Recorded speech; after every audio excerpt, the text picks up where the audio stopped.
My name is Beston. I live in Cape Town. Also, I do delivery. Interbet helped me to realize my dreams. Now I have my own delivery vehicle and I'm able to do the removal in and around Cape Town.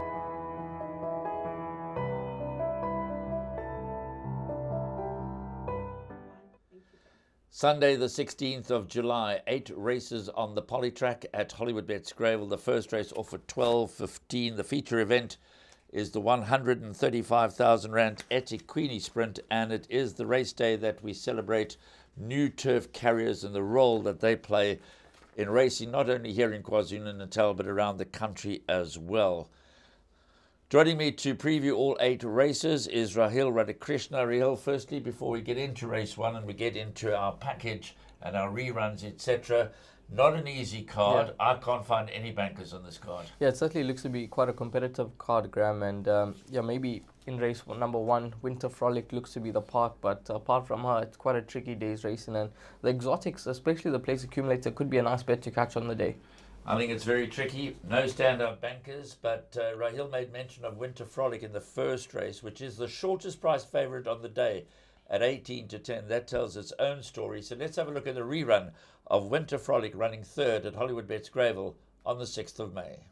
Coming to the 300, Bitcoin Baby, Kian's Pride. Miss Shavy's now trying to put it together. And now Miss Shavy's coming at Bitcoin Baby over the last 100. Bitcoin Baby still holds on. Miss Shavy's been hard ridden to get there. Bitcoin Baby, and on the outside, Miss Shavy. It's a head bobbing deal coming to the line. Miss Shavy won it. Second, Bitcoin Baby running on nicely was Winter Frolic for third.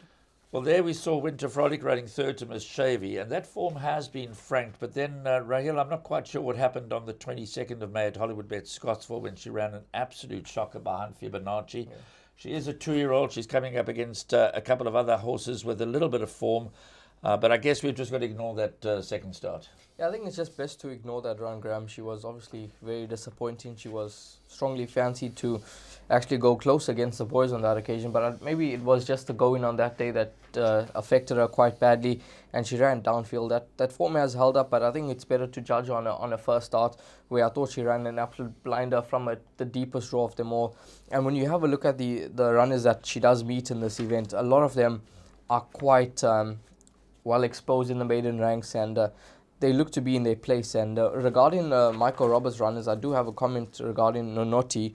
He did mention that this filly, despite returning off a rest, and if she doesn't just need the run, she could run well. So maybe that could be the main danger, but I think Valley Girl could be one to include. But I think Winter Frolic is definitely the horse to beat here.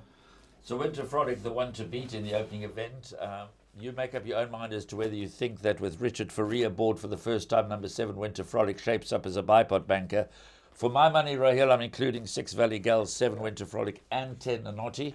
I'm not going to bank Winter Frolic in the opening leg. I think that's certainly understandable, but many punters, they will be in the camp of number 7 Winter Frolic in race number 1. That's your favourite, but as you heard from Graham, he's going to look for some cover with 6, 7 and 10 in race number 1, which is a start of the bipod.